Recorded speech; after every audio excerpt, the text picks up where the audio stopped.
여러분, 오늘은 우리 코스닥이 말 그대로 형보다 나은 동생으로 치고 나와가지고 이 코스피를 제치고 아시아 증시 전체에서 챔피언 먹어버렸습니다.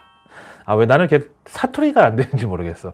하여튼 요즘 코스닥이 곧 에코프로고 에코프로가 곧 코스닥이라고 할 수도 있는데요. 오늘 정부가 LFP, 즉 리튬 인산철 배터리 개발 사업 지원 업체를 선정했는데 여기 에코프로 BM하고 에코프로 HN이 선정됐다는 소식이 전해지면서 요 며칠 조정받았던 에코프로 형제들이 서력의 V자 반등을 시전했습니다. 와, 근데 진짜 대단한 게 요새 거의 전 증권사 공통으로 이 에코프로가 신용리스 불가 종목일 텐데 도대체 어디서 이렇게 계속 신규 자금이 유입이 되는지 정말 이제는 놀라움을 넘어서 가지고 무서울 지경입니다. 오늘 거의 한 2주 만에 다시 70만 원 고지를 에코프로는 재탈환을 했고 지금 차트상으로는 기어이 그 더블탑 그 쌍봉까지는 만들 것 같은데 그 다음은 이제 모르겠어요. 하여튼 뭐 걱정의 벽을 타고 오르는 게 주식이라고 하지만 이렇게 정말 걱정의 벽뿐만 아니라 공매도까지 다 척살하면서 그 무덤을 밟고 이렇게까지 올라가는 경우는 저도 처음 봐가지고 진짜 요 맛을 한번 봤던 분들은 좀처럼 빠져나오기가 이제 쉽지가 않겠어요. 좌우지간 오늘 다른 2차전지 소재주들도 이 에코프로에 각성해가지고 요즘 노이즈가 많았던 금양부터 그 말도 많고 탈도 많았던 EV 첨단 소재까지 오늘 일제히 급등에 동참했습니다. 하지만 저는 2차전지 요 섹터도 떨줍 올팔에 있어서는 예외가 될 수 없다고 보고요. 그럼 오늘은 이제 올팔데이였던 거죠. 이렇게 얘기하면 너 같은 놈들은 돈을 못 번다고 또 악플을 다시 그 에코프로 에슬람 형님들이 계실 텐데 자, 이걸 한번 보세요. 요새 그놈의 그 SG증권에 장착된 CFD 폭탄 때문에 거기 노출된 종목들이 그냥 아주 몸살을 앓고 있잖아요. 이번 주 들어서만 주가가 거의 3분의 1 토막이 났습니다. 그래서 이제 오늘 코스닥은 정말 2.8% 불을 뿜는 정말 불기둥의 기염을 토했지만 그 대신 또 에코프로나 2차 전지를 안 갖고 계신 분들은 그만큼 소외감이 더 컸는데 특히 빈부격차 중에서 빈의 끝 이게 바로 이제 그 CFD 종목들이라는 거죠. 특히 서울도시가스는 오늘도 하한가 또 맞았습니다. 근데 오늘 전자공시를 통해서 밝혀진 사실을 보면 이번 이 CFD 폭탄 종목 중에 하나인 다우데이터 정말 이 차트를 보면은 처참하게 그지 없는데 진짜 6개월 전만 해도 만 얼마 하던 게 올해 갑자기 붕 뜨더니 순식간에 5만 원 넘어갈 때 그때까지만 해도 아무도 지금 이런 일이 터질 거라고는 예상을 못 했겠죠. 다들 막 취해 있었겠죠. 근데 다우데이터가 속한 다우키움의 회장이 이 사태 터지기 직전인 20일 날 보유하고 있던 다우데이터 주식 140만 주를 블록딜로 처분했다고 공시가 나왔습니다. 아니 이 귀신 같은 타이밍 도대체 뭐죠? 물론 이제 뭐 사측에서는 주식 뭐 다 판 것도 아니고 한 1,000만 주 가진 것 중에 이 회장이 5분의 1 정도 판 거라고 그러는데 근데 차트를 보면 이게 과연 그 타이밍이 정말 너무 절묘해가지고 물론 이번 그 임창정 형님 얼굴 마담 시킨 그 주가 조작 그 일당들하고 전혀 뭐 관련은 없겠죠. 키움 증권이라는 대한민국 리테일 1위, 온라인 1위 증권사를 소유한 그 기업 회장이 뭐가 아쉬워서 그런 애들하고 그런 걸 하겠어요. 말이 안 되잖아요. 근데 이 다음 키우 여기도 이제 자녀들한테 지분 상속하면서 이게 증여세 이슈가 있는데 만약에 이제 그거를 위해서 자금 마련을 위해서 팔았다고 치자고요. 그러니까 이제 기업 오너들도 이렇게 떨주 몰팔을 한다는 게 중요한 거예요. 어차피 팔 거 언제 팔까 이제 눈치 보고 기다리고 있다가 이 정도면 진짜 다 올랐다 싶을 때 올팔을 하는 거죠. 근데 왜 소액주주나 개인들이 뭐 장기 투자, 가치 투자 뭐 버틴답시고 올라도 안 팔고 뭐 내리면 더 안 팔고 지금 그런 짓거리를 왜 하냐는 거죠. 이렇게 기업 오너들도 올랐다 싶으면 다 파는데 그래서 어차피 돈 벌자고 다 하는 건데 그리고 또 있어요. 앞에 말씀드렸던 오늘 또 하한가 맞은 서울도시가스 종목명은 서울가스죠. 이제 여기도 지금 CFD에 걸린 종목이라서 지금 아주 며칠째 된통 그냥 패대기를 당하고 있는데 4월 5일 식목일 그날만 해도 주가가 50만 4천 원이었는데 오늘 11만 2,700원이니까 거의 5분의 1 토막이죠. 근데 여기도 금감원 전자공시에 나온 게 여기 회장님이 딱 요번 이 폭락 나오기 직전인 4월 17일에 주당 45만 6,950원으로 10만 주를 팔아가지고 456억 9,500만 원을 또 현금화했죠. 회사 사정을 그 누구보다 잘 아는 오너가 뭐 아무리 이제 뭐 기업이라는 게 기업 공개해가지고 상장하는 순간 뭐 회사가 내 거가 아니라고 하지만 이렇게 주가가 자기가 생각해도 지금 너무 많이 올라가니까 도저히 이해가 안 될 수준까지 올라가니까 어차피 여기도 이제 자녀들 상속 이슈가 있어가지고 현금 마련해야 되는 찰나에 그럼 이때 팔자 하고 또 올팔 여기도 한 거야. 떨줍은 뭐 이런 오너 일가는 다 구주로 갖고 있으니까 그때 취득할 때 이미 떨줍 한 거나 마찬가지고요. 하여튼 이번 이 CFD로 인한 그 관련 종목 폭락 사태에 대해서 내일 아침에 또 금감원이 증권사 사장단 회의를 주재한다고도 하고 또 지금 현재 수사당국에서 조사 중이라서 저는 뭐 지금 시점에서 뭐 언급은 조금 자제를 하겠지만 이제 제가 좋아하는 임창정 형님이 어쩌다가 또 이런데 연루가 됐는지 그 형님도 참 팔자가 세다고 그래야 되는지 하여간 근데 그거는 좀 궁금하긴 하고 근데 이제 솔직히 뻔하잖아요. 우리 같은 사람들은 이제 알잖아. 원래 또 연예인들이 그 조폭들하고 또 친할 수밖에 없는 그런 대한민국 연예계의 태생적 구조랄까? 그 쌍방울 김성태하고 찍은 사진도 막 지금 막 돌아다니고 막 이러잖아. 근데 원래 이제 예전에는 그 깡패들이 뭐 포주 비슷한 역할로다가 연예인 기획사 차려가지고 막 숙소 가둬놓고 막 밤무대 행사 잡아돌리고 뭐 하여튼 그런 지저분한 시절도 있었는데 이제 여전히 이게 한국 엔터업계에는 그런 잔재가 일부는 남아있다는 거죠. 뭐 심지어 권상우도 그 김태촌한테 협박받고 그랬잖아요. 물론 지금 뭐 YG, JYP, SM 그리고 하이브 이런 것은 뭐 그런 면에서 정말 완전 무결한 거나 마찬가지인데 근데 아마도 그 양반들도 이제 얘기를 안 해서 그렇지 초창기 그 이제 사업 키울 때는 그런 조폭들한테 아마 밤낮으로 막 시달리기도 하고 아마 엄청나게 문제가 좀 있었을 거야. 뭐 지분 좀 내놔라 혹은 내 돈도 거기 좀 태우자 혹은 뭐 그 어디 지금 요즘 나오는 여자 연예인 그 우리 회장님이 팬인데 내일 저녁에 몇 시로 어디까지 좀 데리고 나오라고 뭐 등등 이런 거. 하여튼 근데 이번에 보니까 요새 조폭들은 이제 7, 80년대 뭐 도박장이나 그 하우스나 사창가 이런 데서 현금 땡긴 거 가지고 이제는 이제 금융시장에서 사채를 하면서 주식담보대출, 무자본 M&A 이런 데다가 뒷돈을 대주고 그러다가 이자 못 갚아가지고 넘어지는 그런 데 있으면 지네들이 또 이걸 직접 인수해가지고 경영도 하고 뭐 그런다는데 이제 코스닥에도 그런 종이장사들 솔직히 얼마나 많습니까? 본업이 아니라 그냥 맨날 시비 찍어내고 BW, 유상증자, 무상증자 그냥 이 종이 발행으로만 먹고 사는 놈들. 예를 들어서 어느 날 대주주 지분 변경 공시가 나와. 그럼 이제 그때부터 보통 시작인데 그렇게 이제 사채를 끼고 대주주 지분 인수하겠다고 이제 공시를 내죠. 그럼 이제 그 바닥에서 룰이 계약금 한 5%, 최대 10% 정도만 현금으로 주면은 주식을 먼저 다 양도를 해줘. 이제 잔금날 그 주식 매입 대금을 이제 나머지 다 잔금을 갚는 그런 식인데 그러면 그 5%, 10% 현금조차 이제 사채 시장에서 빌려다가 그 받아온 그 대주주한테 주고 그 대가로 이제 주식을 먼저 받아온다고 그랬잖아요. 그거를 또 사채업자한테 담보로 맡기고 여기서 주담대로 현금을 땡깁니다. 그러면 이제 그 돈으로 미친 듯이 주가 올려야지 뭐.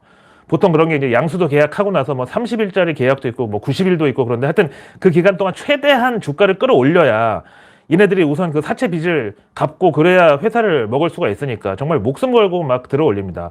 거기다 이제 사채 이자가 월 20% 이제 그거 내려면은 또 얼마나 월말마다 바쁘겠어. 하여튼 그렇게 해가지고 성공적으로 이제 코스닥 회사를 하나 인수를 하고 나면은 바로 다음 작업으로 사업 목적 추가. 뭐 예를 들면 지게차 만드는 회사가 어느 날 줄기세포 치료제 신사업으로 그런 걸 막 추가해. 그래서 아니 이게 뭐 말이 되는 소리를 하라 그러면은 내 설명을 들어보래. 근데 그 사람들이 또 요거 막 기가 막히게 털거든. 이거 참 의심도 많다 그러면서 막 설명하는데 보라고 줄기세포 하면은 황우석 황우석의 황우 그 앞에 황소에다가 소우자 그래서 돌석자 그 돌 끌고 가는 거 그게 지게차 아니냐고 막 지게차랑 줄기세포는 원래 일심동체야 막 그렇게 설명하는데 지금 내가 설명을 잘 거지같이 해서 그러는데 누가 봐도 말도 안 되는 소리인데 그 현장에서 그 사기꾼 놈들한테 이걸 들으면 막 뭐에 홀린 듯이 막 그 진짜 맞는 것 같단 말이야. 그렇게 해가지고 하여튼 그 사람들이 그걸 명분으로 주주들한테 투자자들한테 기대감을 심어줘 놓고 그때부터 이제 유상증자 12BW 막 불러 제껴. 그러다가 이제 계약일에 그 타법인 지분 취득을 하면서 그런 줄기세포 기술 비스무리한 뭐 바이오 무슨 회사 이런 걸 인수해가지고 대금을 지급해요. 근데 그 회사는 이제 비상장이고 뭐 매출 300억 미만이라 비외감이야. 외부 감사 불필요한 회사. 그러니까 결국 거기서 이제 돈을 빼내는 거지.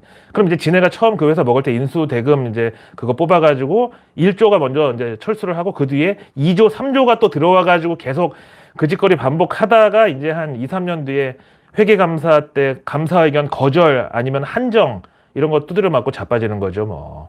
하여튼 근데 그런 그 조폭들이 이제 보통 연예인들이랑 줄이 많이 또 닿고 그래서 뭐 골프도 같이 치고 뭐 해외 카지노도 같이 다니고 그러다 보면 이제 친해지는 거고요. 근데 이번에도 분명 아마 전주는 또 그쪽이겠죠.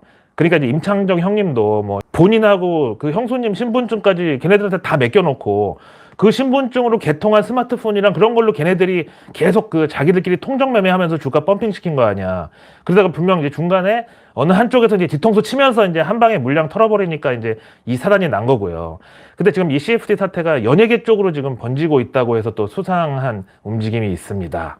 아마 임창정 형님이 이게 또 사람 좋고 또 의리 있고 막 이런 캐릭터고 그러니까 주변에 이제 연예인들도 이제 믿고 같이 해보자 뭐 이런 것도 또 있었겠지. 물론 이 사태에 연관돼 있는 사람들만 지금 현재 1000명이 넘고 또 그 외에 그냥 개인 투자자들 아무것도 모르고 차트만 보고 따라 들어갔던 그런 사람들이 그거보다 한 10배는 더 많을 텐데 하여튼 뭐 직간접적으로 이번 작전 세력한테 돈 주고 계좌 맡긴 그 피해자든 뭐 단순 가담자든 하여간 이 사람들 중에서 대부분이 또 인천 지역 병원 그 원장님들 또 그 자금이 제일 많다 그러네요. 이제 그분들은 뭐 알고 했냐 아니면 모르고 그냥 맡겼냐 이거에 따라서 양벌 규정이 적용되든가 아니면 뭐 단순 피해자로 분류되든가 뭐 하여튼 그럴 텐데 근데 이게 또 연예인들은 다르잖아요. 이미지로 먹고 사는 게 연예인인데 이번에 이런 주가 조작 사태 연루됐다고 그러면 이게 당장 이제 임창정만 해도 지금 피해자가 아니라 한 패다 막 이렇게 몰리고 있는 와중에 어떤 연예인이 또 의심받고 이미지 나락까지 않는다는 보장이 없거든. 그래서 이제 계속 이제 아우 돈 날라간 거는 아까운데 이거 어디 가서 말도 못하고 지금 혼자 막 끙끙 앓고 있는 연예인들이 꽤 되나 봐요 지금. 근데 이 와중에 좀 웃음벨은 왜 예전에 그 무한도전 보면은 그 당시 사실 개그 반 어떤 리얼리티 반 이 정도였던 것 같은데 그 노홍철이 정준하가 알려준 종목에 몰빵했다가 상패 맞아가지고 막 중간에 막 멱살 잡고 싸우고 막 그 한창 화제였었잖아요. 그래서 이번에 이제 연예부 기자들이 과연 이번에 임창정이랑 같이 이런 데 들어간 사람들이 누군가 이제 자기들도 막 고민을 하다가 원래 이런 건 한번 해봤던 사람이 또 한다. 그래가지고 이제 노홍철을 바로 지목했나 봐. 그래서 이제 노홍철을 어떤 기자가 개인적으로 친해가지고 이제 슬쩍 이제 이렇게 떠보듯이 얘기했더니 노홍철이 바로 안 그래도 자기도 이 제안을 여러 번 받았는데 결국 안 했다고. 요건 이제 진짜지. 안 했으니까 밝힐 수 있는 거잖아요. 그러면서 이제 마침내 오늘 정식으로 인터뷰에 응했다고 나오는데 이제 자기한테도 연예인들 사이에서 톱스타 전문 프로 골퍼라는 사람을 누가 소개해줘가지고 그 사람한테 골프 레슨도 받고 뭐 라운딩도 몇 번 같이 나가고 그랬는데 그 사람이 이제 그 주식 투자에 대해서 얘기하면서 이게 직접 하면 어려우니까 내가 아는 사람한테 한번 계좌 맡겨보라고. 이게 증권사에도 원래 있는 그 약정 위탁 매매라고. 뭐 그러면서 지금 연예인 누구도 하고 뭐 그러는데 한 달 만에 막 수익이 더블로 찍고 있다고 막 그렇게 또 막 권했나 봐. 근데 그 사람 그 톱스타 전문 골프 프로라는 사람이 차도 막 롤스로이스 타고 다니고 막 저녁 식사 자리에서 모에샹동 막 그 샴페인을 막 오로라미씨 막 그 바카스 까먹듯이 막 그렇게 몇 병씩 까먹고 막 그랬나 봐. 그래서 노홍철이 야 이거 조금 냄새가 난다 그래가지고 자기는 안 한다 그랬대. 이게 참 무한도전의 교훈이라고 해야 될지 정말 노홍철은 정준하한테 그때 한번 당한 게 결과적으로 이제 예방주사를 맞은 게 됐죠 뭐. 그 이런 게 많잖아요. 그 웸매 라스트 크리스마스 그 노래 가사에도 나오잖아. 그 2절 첫 부분에 그 One spitting and try shy, I keep my distance 이게 있잖아 이거. 하여튼 그래서 이제 연예계에서도 이렇게 노홍철처럼 나는 제안은 받았지만 안 했다. 여기서부터 이제 출발을 하면 이제 곧 누가 했고 안 했고 임창정 그 후속타로 또 여기 연관이 돼 있는지 금방 이제 나오겠죠. 하여튼 그래서 늘 주식은 위험자산임을 잊지 말고 그래서 떨줍 올파를 꼭 하시라는 겁니다. 당장 임창정 형님만 해도 자기 연예기획사 판돈 30억 그거를 이제 15억씩 쪼개가지고 그 형수님 명의로 2개 쪼개가지고 이렇게 넣었는데 한 달 만에 30억이 58억 됐다잖아. 그럼 그때 뺐어야지. 그리고 한 2년 정도는 쳐다도 보지 말았어야지 됐는데 근데 그놈들이 또 뭐 뻔하죠. 돈 못 빼게 했겠지. 그리고 이제 제가 보기에는 임창정한테 기획사를 30억 주고 인수한 그 사람도 이게 한패야. 그냥 영업용으로 임창정을 어떻게든지 끌어들이려고 하는데 그 미끼로 그 기획사를 내가 30억 주고 인수할 테니까 그럼 그 돈으로 해봐라. 그럼 네 돈 한 푼도 안 들지 않냐. 이렇게 된 거 아닐까요? 아니 솔직히 임창정 기획사가 뭐 딱히 히트한 걸그룹이 있는 것도 아니고 누가 그걸 30억 주고 사겠어요. 그거를. 자, 이제 이 얘기는 제가 주말에 또 나름대로 좀 취재를 좀 해보고 또 음지에서 활동하는 제가 아는 형님들한테 텔레그램도 좀 보내보고, 그런 사람들은 꼭 이렇게 연락해보면은 갑자기 연락이 끊길 때가 있는데 그러면 이제 들어간 거야. 그래가지고 저 나름대로 이제 좀 더 알아보고 취재를 더 해서 일요일 저녁 내일 뉴스 미리 보기에서 라이브로 알려드리겠습니다. 근데 뭐 이제 개인적으로 막 궁금하신 분들은 또 제가 팁을 하나 드릴게요. 선릉역 4번 출구로 나가면은 바로 옆에 이제 언덕길이 골목이 있거든요. 그럼 거기를 조금만 올라가면은 왼쪽에 투썸 플레이스인가 하여튼 파스쿠치인가 하여튼 그 빨간 간판 그 커피숍이 하나 있어. 거기가 이제 바로 그런 형님들이 모이는 완전 성지 핫플이야. 뭐 주말이고 뭐 새벽이고 오밤중이고 하여튼 거기 가면은 항상 그 손가방 하나 들고 문신 있는 그 양아들이 핸드폰 막 3-4개씩 들고 앉아가지고 자기들끼리 열심히 뭐 설명하고 종이에 막 쓰고 막 진짜 난리인데, 얼핏 들어봐도 코스닥 거의 전 종목의 족보를 다 꿰고 있어. 그다음 이제 가끔 전화 통화하는 거 들어보면 이제 입에서 나오는 단위가 기본이 막 몇 천억 몇 조야. 근데 제가 볼 때는 여기 이제 가가지고 이제 혼자 이렇게 이어폰 끼고 앉아가지고 음악 듣는 척하면서 이렇게 1시간만 거기서 딱 들어봐. 그 슬램덩크에서 이제 그 강백호가 남의 말 엿들을 때 그 딱 뒷모습 있죠. 귀 이만하게 나와 있고. 그래서 한번 들어봐. 그러면 이제 옆 테이블이든 앞 테이블이든 어디서든 분명히 이번 임창정 얘기 이거 나온다고.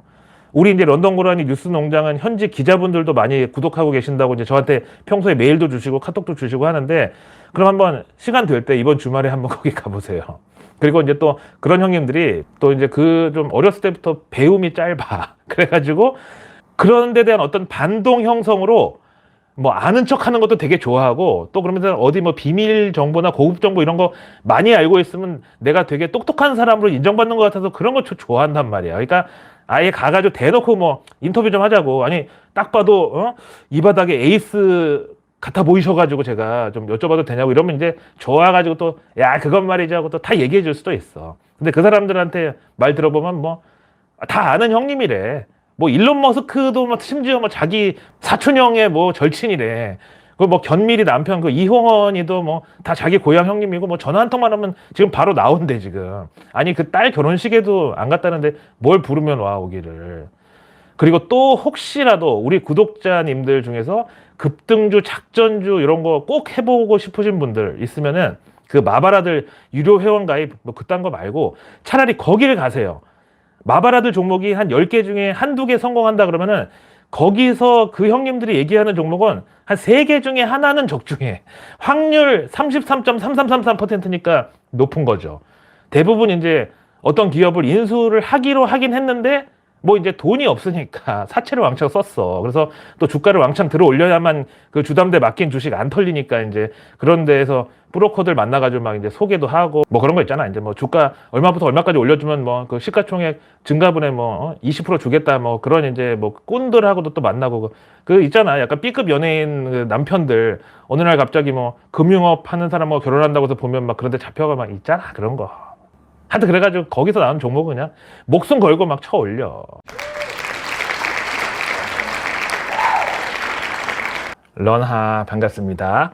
내일 불금을 맞아서 드디어 퀴즈 당첨자 발표를 하겠습니다. 일단 문제는 최근 사고 터져가지고 이게 큰 이슈가 된 CFD, 즉 주식을 유가증권 시장에서 직접 사고 팔지 않으면서 그 시세 차익에만 베팅을 하는 거, 거기다가 이제 레버리지까지 가능한 요 CFD는 현실판 무엇에 해당할까? 이게 바로 퀴즈 문제였고요. 정답은 바로 2번 스크린 경마 되겠습니다.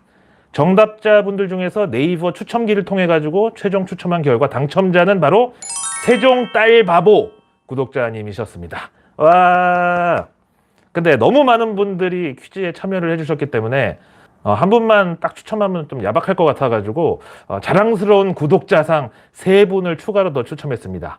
1등은 이제 세종 딸바보님, 이분은 이제 조폐공사 탁상 달력 그 부자들의 이템 이걸 보내드리고, 다음 자랑스러운 구독자상 3분은 커피와 케이크까지 드실 수 있는 기프티콘을 제가 보내드리겠습니다.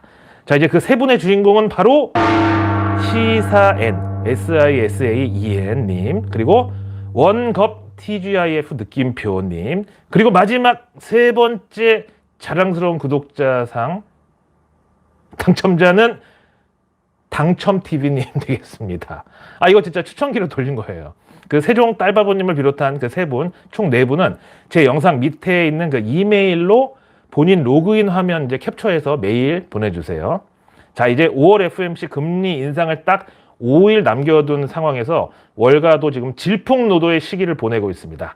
간밤 뉴욕 증시에서는 전일 마이크로소프트랑 구글, 모회사, 알파벳의 실적 호조가 이제 호재팀, 그리고 이제 반대편 악재팀에는 전날 이미 50% 주가가 폭락한 퍼스트 리퍼블릭 뱅크가 이날 추가로 30% 더 하락하면서 악재팀, 이렇게 이제 두 편으로 나눠가지고 연락에 치고받다가 결국 다우랑 S&P는 악재팀 승, 나스닥은 이제 호재팀이 승리를 해가지고 나스닥은 플러스로 마감이 됐습니다.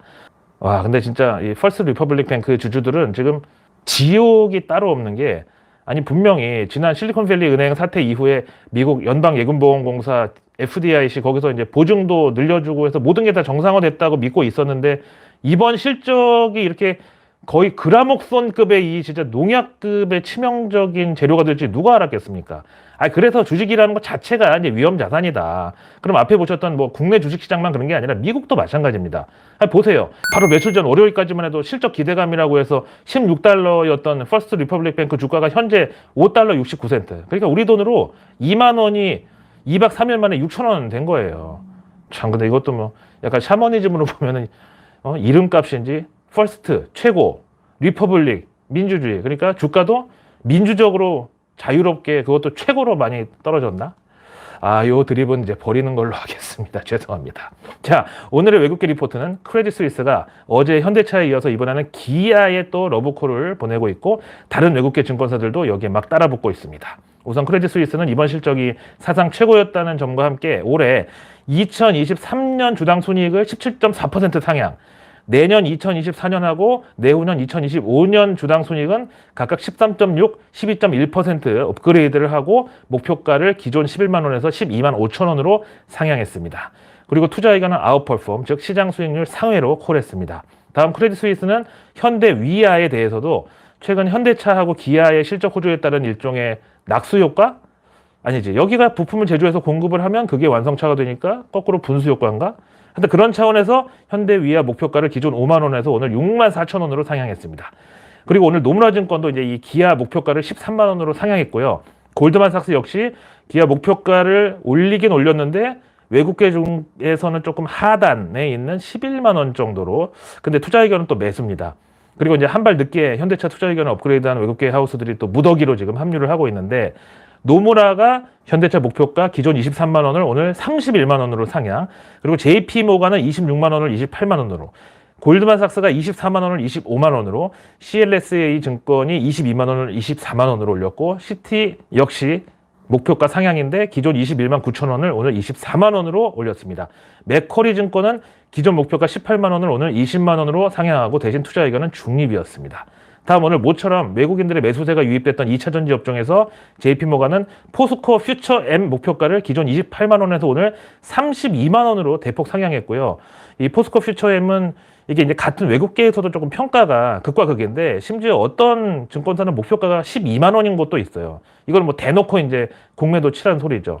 하여튼 그리고 이제 또 K2차 전지의 대장주라고 할 수 있는 LG 에너지 솔루션에 대해서도 오늘 노무라 증권은 목표가를 90만 원으로 올렸는데, 반면에 골드만삭스는 목표가 59만 원에 투자 의견 중립으로 이것도 역시 엇갈리고 있습니다. 아, 그래서 내일 뉴스는 내일 보면 너무 늦습니다.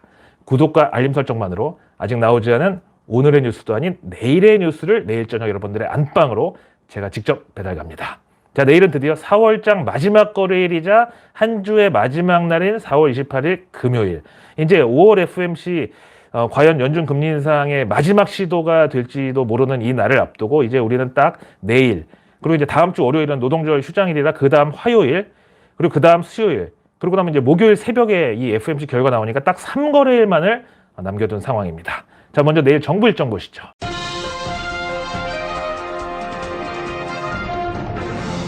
우선 비상경제 차관회의 정례회의가 내일 잡혀 있고요. 지금 경제 관련해서 가장 핫 이슈는 이제 코스닥 과열에 대한 정부 입장, 이게 될 텐데, 글쎄요, 보통 이렇게 뭐 과열 신호, 이상 급등, 무슨 주의보 이런 얘기가 정부 관계자 입에서 나오면 반발 심리로다가 보통 그때부터 한 1, 2주일 정도는 더 오르는 경향이 있습니다. 내일 또 마침 금융감독원이 증권업계 사장단을 긴급 소집해가지고 현안 간담회를 개최한다고 그러니까 리스크 관리 이쪽으로는 조금 주의를 해야 되겠죠. 물론 이복현 금감원장이 주의하라는 거는 앞에 그 CFD 사기 이거는 그냥 그거는 범죄니까. 그거는 그냥 정부에서 뭐 이렇게 관리할 게 아니라 그냥 그러니까 범죄는 그냥 수사해서 처벌하면 되는 거고, 이복현 금감원장은 이제 2차 전지 업종의 과열에 대해서 얘기했잖아요. 그러니까 내일 이게 좀 해당이 되죠. 다음 내일 에너지 슈퍼빈 준공식이 잡혀 있는데 여기 한덕수 국무총리하고 산업부 뭐 장차관 모두 총출동한다고 그러네요. 이 에너지 슈퍼빈은 그 순환 자원 회수 로봇 이제 이건데요. 이게 증시에서는 또 폐배터리 재활용 이게 제일 가깝죠. 또 그리고 내일 충무공 이순신 탄신 478주년 기념식을 정부에서 주최합니다. 조금 약간 뜬금포일지 모르겠지만 이런 날은 애국주 그리고 후쿠시마 그 수산물 검역 관련주 수혜주들이 이유 없이 또 이제 붕 뜨기도 합니다. 그리고 내일은 또 마침 다음 주 월요일이 이제 근로자의 날 노동절로 휴장 휴일이라 이 연휴를 앞두고 있기도 하고 또 대통령이 현재 미국에 국빈 방문 중이라서 정부 일정이 많이 없는데요. 그 와중에 산업부는 내일 선도 플랜트 선정기업 협약 및 착수 보고회 이걸 이제 예정하고 있는데 여기 선도 플랜트의 그 선도가 그 조선업종만 국한되는 게 아니라 탄소 중립 대상이 되는 거의 전 제조업이 다 해당됩니다. 요건 증시에서 탄소 배출권으로 연결이 됩니다. 이어서 내일 경제지표는 우리 3월 산업활동 동향이 나오는데 이제 요새 사실 증시에서는 중요도나 비중을 보면은 2차 전지 여기가 지배적이잖아요. 그러면 이제 국내 제조업이나 광공업 생산 지표에서도 요쪽 이제 2차 전지 제조 설비 뭐 이런 그 생산량, 물동량 뭐 이런 좀 숫자가 좀 이제 움직임이 나와줘야 되는 시점인데 이번에 확인해 볼 좋은 기회라고 봅니다. 그리고 내일 금요일 미국은 3월 개인 소비 지출 그리고 PCE 인플레이션이 발표됩니다. 사실 뭐 다음 주 FMC에서 금리 인상 0.25% 확률은 현재 90%가 넘는 기정사실화 돼 있는 상황인데 혹시라도 이 PCE 인플레가 너무 높게 나오면 갑자기 또 이번에 0.5% 빅스텝 금리 인상 시나리오가 치고 올라오든가 아니면 연내 금리 인하 기대감이 무너질 수도 있으니까 잘 봐야 되겠죠. 다음 내일 우리 증시에서는 개미들의 무덤이라고 표현해도 과언이 아닌 DLENC부터 제일기획, 아프리카TV 그리고 LX 인터내셔널 등 이런 기업들의 실적 발표가 예정돼 있고요. 근데 사실 요새 우리 K증시에는 미국 기업들의 실적이 더 큰 영향을 미치기 때문에 보면은 내일 정유주 큰형님들이 총출동하네요. 미국에서 엑선모빌하고 쉐브론이 1분기 실적 나오고 또 요새 안 그래도 퍼스트 리퍼블릭 뱅크 때문에 중소형 은행주들이 눈치 보기가 좀 심한데 내일은 뉴욕 커뮤니티 뱅크오프의 실적이 또 공개가 될 예정입니다. 자, 이번 한 주도 고생 많으셨고요. 저는 주말에도 고라니의 눈으로 지켜보고 있다가 만약에 상위 1% 정보 취급자들만 독점하는 정보가 있다면 바로 영상 켜고 돌아오겠습니다. 항상 고맙습니다.